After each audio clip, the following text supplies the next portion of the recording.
Sir नमस्कार है। नमस्कार बदम खाम सर।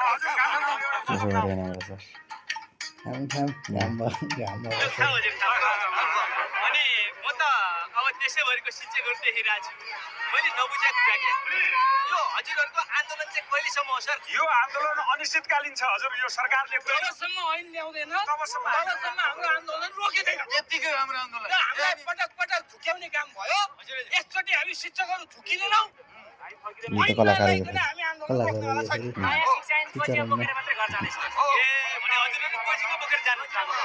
अनि अब हजुरहरू यहाँ सबैजना चाहिँ देशभरिको शिक्षक आन्दोलनमा उहाँ चाहिँ नि अनि पनि केटाकेटीहरू त अनि बाहिर हेर्न गइसक्यो त। यो सबै सरकारले जिम्मा लिन्छ हजुर।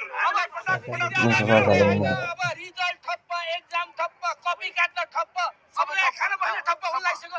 मान्छे हिँड्न ठप्प भइसक्यो। ओहो ल हजुरहरूको मेरो ऐक्यबद्धता छ है।